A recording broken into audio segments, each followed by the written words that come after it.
Hi there, it's Jason here, and what I wanted to do was show you Wirecast and its use with a touchscreen.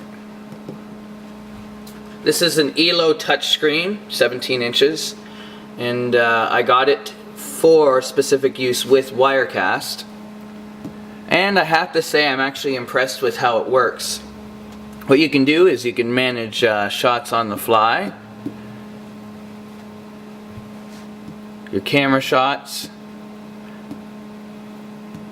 We used this for an event at our church, and it was great because we could just set the shots that we wanted, and then we could just cue them up and put them right in. So if I wanted this shot right here, I just hit that, hit the go button. It's pretty responsive. I could also enable the live button, so I could just hit it on the fly. Someone like me who has to manage sound and things like that, I don't have a lot of time to be able to use the mouse, so I can just, manage the shots right on the fly. Wirecast works well with this because you can move the windows around. Like I've got a camera shots layer, I've got a titles layer, so I can bring up titles and everything and change the background if I want, whatever I need here. Right on the fly. No having to use a mouse. I do have a mouse and keyboard handy, but this allows me to do this right on the fly, and Wirecast makes it easy.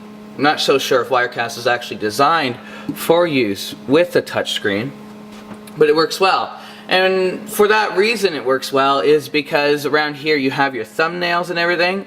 Once you get your windows all laid out, you just obviously tap your shot, and there you go. But you can also make the shots bigger and smaller if you want. It's a little hard with the touchscreen here, but you can make your shots smaller, bigger, and then that allows you to make them sizable to how you want to use it, and then you just take your finger and then tap. This is awesome. This is really great because we know Wirecast, you usually use a mouse and things like that, but with the touchscreen and your windows laid out like this is laid out, makes it so much simpler to be able to do things on the fly, especially when you're doing 100 other things at the same time. You can just go into your layers. We can bring up anything we want, and it's pretty responsive to monitor itself. The only issue I seem to have sometimes is using the go button. It's just, I guess it's not too bad. But there's the odd time where I had to hit it twice. But that's also a setting thing from the monitor as well. But yeah, this is perfect. So if you were thinking of wanting to be able to do things on the fly with Wirecast, you can use it with a touchscreen. It works well. You can usually with Wirecast, the default is your layers are all built into this section here, but you can actually separate it with the window by going to Window, New Layer, and then whatever shot you want, and it will open up a separate window. The layout in itself, the main shot list is actually, this is what Wirecast looks like by default. Whoops. No, I don't want to do that. Okay, so what you can do here is, if you're used to the default, you can lay out your shots and everything, bring the sizes that you like. But if you want to get rid of that, you just hit the layout and then the main shots list, and then it's gone. And then all you have to do is go into Window,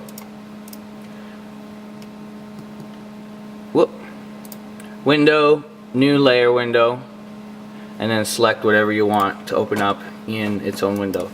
So it does require just a bit of practice, but it actually works well. We used it for our weekend event, and after sitting for a couple of hours playing with it, it worked well.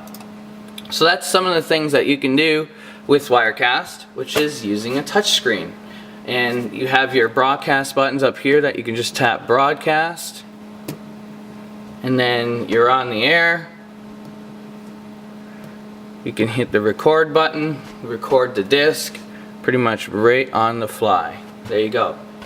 So that's using Wirecast with a touchscreen. A little bit more practice and get better at it. Anyways, if you have any questions or comments, you can email us at questions@macandtech.net or leave a comment in the comment section. If you like our videos, why not subscribe to our YouTube channel at youtube.com/macandtech.